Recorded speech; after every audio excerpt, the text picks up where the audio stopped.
Now, students, in this video, we are going to discuss the class 10th economics chapter 4, that is globalization. Now, globalization, what do you mean by this word? Global, you know, globe, पूरी दुनिया, इससे ये word बना हुआ globalisation. तो globalisation का मतलब होता है, the meaning of the globalization is that is the interaction between the countries through trade, foreign investment, through transfer of the technology. All these means of interaction between the countries of the world is known as globalisation. दुनिया के सारे देश trade के द्वारा, business के द्वारा, commerce के द्वारा जब एक दूसरे से जुड़ते हैं या दूसरे पर निर्भर हो जाते हैं, there is a lot of interaction between all the countries. This scenario is known as globalization. सार्वभौमिकरण के नाम से ये चीज जानी जाती है. Why there is a need for globalization? हम ये बात सोच सकते हैं कि why there is a need for globalization. Globalization की जरूरत क्यों पड़ती है? तो हम ये जानते हैं कि कोई एक फैक्ट्री है, if there is a production which is satisfied, which is saturated in its own country, अपने देश में अगर कोई फैक्ट्री है, उसका प्रोडक्शन अपने देश में अगर फुलफिल हो जाता है, लोग अब खरीदना बंद कर देते हैं, then there is a need for another development of that industry. उसको और दूसरे जगहों पर इंडस्ट्रीज लगानी पड़ती है. और जब वो दूसरे देशों में जाने की कोशिश करता है, क्योंकि दूसरे देशों में भी उसके लिए ऑर्डर होते हैं, तो जब वो दूसरे देशों में जाता है अपनी इंडस्ट्री को एक्सपैंड करने के लिए, then there is a need for globalisation. अब ये that happens through the transfer of technology. बहुत सारे मीन्स हैं जिसके द्वारा ये ग्लोबलाइजेशन होता है, एक दूसरे से इंट्रोडक्शन बढ़ता है. So there is a need for production across the country. क्योंकि दूसरे देशों में जब प्रोडक्शन करेंगे तो वहाँ मे बी वहाँ रॉ मटेरियल सस्ता हो, वहाँ लेबर सस्ता हो, so cost of production become less and the cost of product become less, then the profit will be more. ये सिंपल एक फंडा है इकोनॉमिक्स का कि ज़्यादा से ज़्यादा लाभ कमाने के लिए कास्ट ऑफ प्रोडक्शन को घटाना पड़ता है. Therefore there is a need for production across the countries. दुनिया के अलग अलग देशों में जा करके प्रोडक्शन करना. अब जब एक factory, when an industry goes other countries, दो या दो से ज़्यादा देशों में अपनी इंडस्ट्रीज को लगाता है, then that industry is known as multinational company. MNC short में इनको कहा जाता है. तो multinational companies emerges, they produces in a lot of country at a time. अलग अलग देशों में अलग अलग तरह से वो these MNCs work and they make this production and they increase the production. They make use of the laws, labor laws of that country. Smaller country make use of the labor, cheap labor, raw material का use करते हैं. दूसरे देशों में जा करके अपने आप को एक्सपेक्ट करते हैं, प्रोडक्शन करते हैं. That in this way they take the advantage of the spreading out. बहुत सारे बाहर जाने से ये फायदे होते हैं जो अभी हमने आपको बताया. अब इंटरलिंकिंग प्रोडक्शन अक्रॉस कंट्री ये कैसे होता है, क्या तरीके होते हैं? तो कुछ पॉपुलर जो इसके चीज़ें हैं थ्रू, जैसे पॉपुलर फॉरेन इन्वेस्टमेंट, विदेशों में हम इन्वेस्टमेंट कर सकते हैं. वो that will be in the form of transfer of technology or in cash also. बड़े बड़े जो प्लेयर्स हैं मार्केट के, वो कैश ट्रांसफर भी करते हैं. तो ये फॉरेन इन्वेस्टमेंट के थ्रू जो है interlinking in between the countries होता है वर्ल्ड में, जिसके द्वारा ग्लोबलाइजेशन होता है. Another way is the partnership. किसी दो कंपनी से, एक बड़ी कंपनी एक छोटी कंपनी से, they make a partnership. Another is joint venture. दोनों इसी को ज्वाइंट वेंचर की पार्टनरशिप या ज्वाइंट वेंचर कहते हैं. वो आपस में पार्टनरशिप कर लेते हैं, ज्वाइंट वेंचर बना लेते हैं और बड़ी कंपनी के लिए छोटी कंपनी दूसरे देश में वर्क करने लगती है. तो इस तरह से interlinking between the two countries ये होता है. और एक तरीका है लोकल जो कंपनीज हैं उनका मर्जर कर सकते हैं हम. जो किसी बड़े देश की बड़ी कंपनी है छोटे देश की छोटी कंपनी को मर्ज कर लेता है, अपने आप में खरीद लेता है उसको, उसका मर्जर हो जाता है और उसके भी ब्रांड नेम का वो बड़ी कंपनी यूज करती है. So these all are the processes of the interlinking across the countries in the globe. और भी चीजें होती हैं. एक बड़ी कंट्री की एक बड़ी इंडस्ट्री छोटी एक कंपनी है, कोई उसको ऑर्डर प्लेस कर सकती है कि मेरे लिए इतने टैबलेट्स जो है, ये मेडिसिन तुम मैन्युफैक्चर करो, तो ऑर्डर आता रहता है और छोटी कंपनी बड़ी कंपनी के लिए काम करती रहती है। So in all these way the MNC multinational companies are interlinked to all the countries are interlinked who are in business to each other. Now what is the market interlinking? Foreign investment के द्वारा market की interlinking कैसे होती है? तुम जानते हो, when a company give is support to another company, अभी हमने बात किया कि कैश भी हो सकता है, टेक्नोलॉजी का ट्रांसफर हो सकता है, तो one market of one country is interlinked to other market of the other country. ये इंटरलिंकिंग रीजनल भी हो सकता है, एक्सटर्नल भी हो सकता है, इंटरनेशनल भी हो सकता है। तो एक डिस्ट्रिक्ट दूसरे डिस्ट्रिक्ट से बिजनेस कर रहा है, एक स्टेट दूसरे स्टेट से बिजनेस कर रहा है। सो इंटरनल ये बिजनेस सिनेरियो हो सकता है interlinking. And when two countries, Asia जो है यूरोप से बिजनेस कर रहा है, तो इंटरनेशनल जो है ये तरीके हो सकते हैं। इस तरह से through foreign trade and investment the countries comes together and the integration of the market become very easily. When the integration of the market came into the effect, one market is directly attached to the other market. एक market अगर collapse करती है तो दूसरी market भी collapse कर जाती है।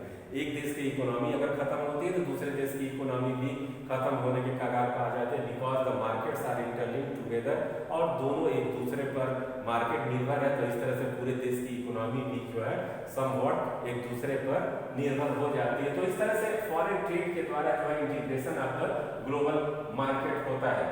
अब when this integration happen, how this integration happen? एक कंट्री बहुत दूर है, अमेरिका यहाँ से हजारों किलोमीटर दूर है, एक इंडिया है। How this integration become very easy? Because the role of information technology, information communication technology, जिसको ICT या IT कहते हैं, that becomes the very much important role of IT के बिना IT के द्वारा ग्लोबलाइजेशन का प्रोसेस नहीं हो सकता है, क्योंकि दुनिया बड़ी है। Through IT that becomes the home. दुनिया आज सिकुड़ रही है, कहा जाता है कि पूरी दुनिया एक घर के जैसी है। सेकेंड्स में जो है वो बिजनेस का यहाँ से वहाँ मनी का ट्रांसफर, वहाँ से यहाँ मनी का transfer through laptop and computers and cell phones के द्वारा, ये सारी चीज़ें, ईमेल मैसेजेस के द्वारा सारी चीज़ें minute to minute, second to second के पूरे ग्लोब में ट्रांसफर होती रहते हैं। So information technology make easy the process of globalization. Without IT, we cannot imagine the process of globalization. Now, if globalization occurs, it creates some problems also. बड़े-बड़े जो player हैं, छोटी-छोटी इंडस्ट्रीज को खत्म करने की कोशिश करते हैं, because the quality of the product is not good, because the cost of the production is very high. So लोग उसको पसंद नहीं करते हैं। तो जो छोटी-छोटी इंडस्ट्रीज है, स्पेशली जो स्मॉलर कंट्रीज हैं, उनके अंदर because there is no good technology, तो इन चीज़ों के द्वारा उनको प्रॉब्लम होती है। और इस प्रॉब्लम को बचाने के लिए, अपनी इंडस्ट्री को बचाने के लिए the nations use the process of trade barriers. Trade barriers का वो यूज करते हैं। प्रोसेस क्या है? By this a government can change the law of his country to secure the small scale industries and medium scale industries. उनको बचाने के लिए लॉ में चेंज कर सकते हैं। एक्सपोर्ट ड्यूटी, इंपोर्ट ड्यूटीज में चेंजेस आ सकते हैं, लेबर लॉ को चेंज कर सकते हैं। ऐसी बहुत सारी चीज़ें करके कोई ऐसा प्रोडक्ट है जिसका अपने देश में प्रोडक्शन हो रहा है, तो फॉरेन प्रोडक्ट्स, मल्टीनेशनल प्रोडक्ट को बैन लगा सकती हैं अपने देश में।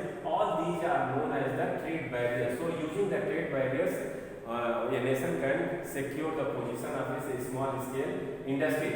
Now in India the economy was open. पहले क्लोज इकोनॉमी थी, बाहर से ज़्यादा सामान नहीं आता था, ब्रांडेड आइटम इंडिया में दिखते नहीं थे। So a new economic policy was emerged in 1991 when P.V. Narasimha was the Prime Minister of our country and Dr. Manmohan Singh was the Finance Minister of our country. उस समय जो है एक process of liberalisation लाया गया। What is process of liberalisation? इसमें ये कहा जाता है कि हमने अपने देश को, लाज को आसान आसान बना दिया है, ईजी कर दिया है, बैरियर्स को हटा दिया है। जो ट्रेड बैरियर्स थे उनको हमने कुछ रिमूव किया है, तो बाहर के जो बिजनेसमैन हैं उनको अपने देश में आके इंडस्ट्री लगाना, मार्केटिंग करना, बिजनेस करना वो आसान हो जाता है। This process is known as to open the market for all the players of the world. This is known as the process of liberalisation.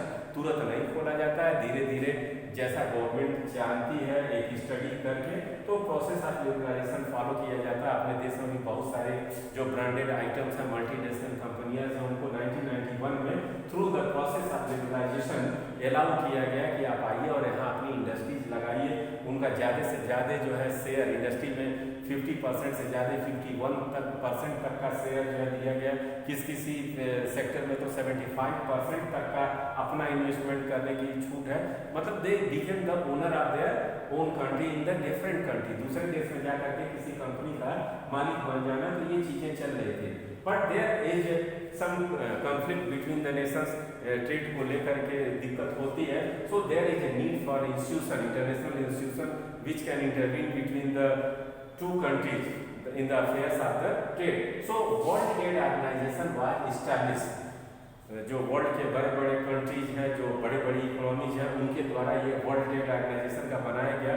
बहुत सारे देश दुनिया के इसके मेंबर्स हैं, इसके कुछ नियम कानून हैं, और जो लोग इसको फॉलो करते हैं, सिग्नेचरी इसके होते हैं, साइन किए हुए हैं, वो दुनिया में कोई भी प्रॉब्लम होती है तो इसकी हर साल जो है मीटिंग बुलाई जाती है। उस मीटिंग में लोग अपनी प्रॉब्लम रखते हैं और वर्ल्ड ट्रेड ऑर्गेनाइजेशन के द्वारा ये डिस्प्यूट को सेटल किया जाता है। बट यू नो बड़े बड़े जो इसके प्लेयर हैं, बड़े बड़े जो देश हैं, वो मनमानी करते हैं, अपनी ही बात अपने देश के फायदे के लिए लॉ बनवाने की कोशिश करते हैं। सो जो स्मॉलर कंट्रीज हैं वो सफ़र करते हैं, ये दिक्कतें होती हैं वर्ल्ड ट्रेड ऑर्गेनाइजेशन के द्वारा। लेकिन फिर भी ये डिस्प्यूट को सुनने की एक जगह बन गई है, तो कुछ मामलों में ये अच्छा भी वर्क करता है। जबकि बड़े बड़े जो देश हैं वही इसमें प्लेयर होते हैं, उनकी अधिकांश बात सुनी जाती है। लेकिन बहुत अच्छे जो कंपनी है इस समय, जो इमर्जिंग इकोनॉमीज है जैसे इंडिया, ब्राजील, जापान, अब इनकी भी बात बहुत ध्यान से वहाँ पर सुनी जाती है। तो that is a forum in which the economic disputes were heard on the basis of international level.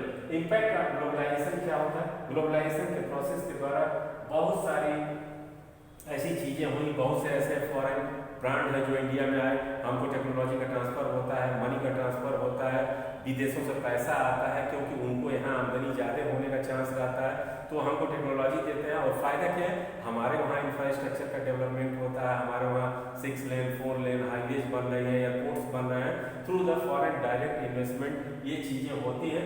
So globalisation का इम्पैक्ट हमारे देश पर अच्छा भी होता है और कुछ बुरे भी इम्पैक्ट हुए हैं। क्यों? क्योंकि कंपटीशन के द्वारा जो स्मॉल स्केल इंडस्ट्रीज हैं, अगर वो कम्पीट नहीं कर पाती हैं तो मार्केट से उनको आउट होना पड़ता है, उनको घाटा देना लगता है और वो मार्केट से चली जाती है। फॉर एग्जांपल जो चाइनीज टॉय है, देखो इंडियन जो टॉयज थे, when Chinese toys comes into India, the Indian toys become disappear, वो गायब हो गए अपने देश से। और 70-80% जो टॉयज का मार्केट है उस पर आज चाइनीज टॉय का कब्जा है। ठीक है, तो ये चीज़ें जो ग्लोबलाइजेशन से फायदे भी होते हैं और नुकसान भी होते हैं। अब ग्लोबलाइजेशन अगर फायदे वाली भी चीज़ें हैं और हमको फॉरेन इन्वेस्टमेंट चाहिए इंफ्रास्ट्रक्चर को डेवलप करने के लिए, तो हमें क्या करना चाहिए कि फॉरेन इन्वेस्टमेंट जो है हमारे देश में आए। तो गवर्नमेंट जो है बहुत सारे ऐसे उपाय करती है, पॉलिसीज गवर्नमेंट ऐसा बनाती है कि फॉरेन इन्वेस्टर्स को कुछ लिबरेटिव लगे, उनको जो है लाभ दिखाई दे, तब वहाँ आएंगे। उन्हीं में से एक एग्जांपल है SEZ, स्पेशल इकोनॉमिक जोन्स जो है गवर्नमेंट के द्वारा बनाई जाती हैं। लैंड इंफ्रास्ट्रक्चर डेवलप किया जाता है, लोगों को इंडस्ट्रियलिस्ट को सस्ते रेट पर ज़मीन दी जाती है। 4-5 ईयर्स तक टैक्सेशन जो है नील रहता है, टैक्स नहीं लिया जाता है। लोन जो है बहुत इजीली जो है गवर्नमेंट प्रोवाइड करवाती है, लेबर लॉज को थोड़ा रिलैक्स करती है। तो इस तरह की चीज़ें दे करके SEZ में जो है स्पेशल इकोनॉमिक जोन्स बनाए जाते हैं, जिसमें से इंडस्ट्रीज को बढ़ावा मिलता है और गवर्नमेंट जो है इन चीज़ों को करती है। SEZ की तरह से बहुत सारे स्टेप्स उठा करके गवर्नमेंट फॉरेन डायरेक्ट इन्वेस्टमेंट को अपने वहाँ लाती है। लेकिन एक बात और है, ये ग्लोबलाइजेशन के द्वारा कंपटीशन मार्केट में बहुत ज़्यादा बढ़ गया। कंपनियां एक दूसरे से इस तरह से कम्पीट कर रही हैं कि वो एक दूसरे में जो ज़रा भी हल्का पड़ता है वो मार्केट से आउट हो जाती है और वो कंपनियों का नुकसान हो जाता है। जो इसके साथ ही एम्प्लॉयमेंट भी अनसर्टेन हो गया है। अगर किसी का प्राइवेट इंस्टीट्यूशन में काम कर रहे हैं, बढ़िया से नहीं काम कर रहे हैं, यू हैव टू गो, आपको जाना पड़ता है। और ये अनसर्टेन जो अनएम्प्लॉयमेंट है, ये भी एक अजीब तरह की प्रॉब्लम जो है वर्ल्ड वाइड नेशंस में क्रिएट कर रही है कि इस कंपनी को छोड़ना, उस कंपनी में जाना। तो all this new things are happening now in the scenario of globalisation. तो अनसर्टेनिटी इन द जॉब्स, जो जरा भी इंफीरियर है वो जॉब से आउट हो जाता है, तो देयर इज सम इनसिक्योरिटी। तो ग्लोबलाइजेशन से कुछ फायदे भी हैं और ग्लोबलाइजेशन से कुछ नुकसान भी हैं। गवर्नमेंट्स का काम है कि फेयर ग्लोबलाइजेशन प्रोसेस को फॉलो करें, लॉज को ठीक से बनाएं, जो फॉरेन डायरेक्ट इन्वेस्टमेंट आता है उनके लिए बढ़िया से लॉज हो, अपने लेबर लॉज को चेंज करके अच्छा बनाएं, वर्ल्ड ट्रेड ऑर्गेनाइजेशन से बढ़िया से निगोशिएट करें। तो अगर बढ़िया तरीके से फेयर वे में अगर ग्लोबलाइजेशन को इम्प्लीमेंट किया जाता है तो फायदे ज़्यादा हैं, हालांकि कुछ नुकसान भी है, लेकिन फेयर इम्प्लीमेंटेशन ऑफ ग्लोबलाइजेशन अगर हो गया तो पूरी दुनिया एक घर जैसी लगती है और इसके फायदे कुछ ज़्यादा ही हैं, नुकसान भी है लेकिन कम है।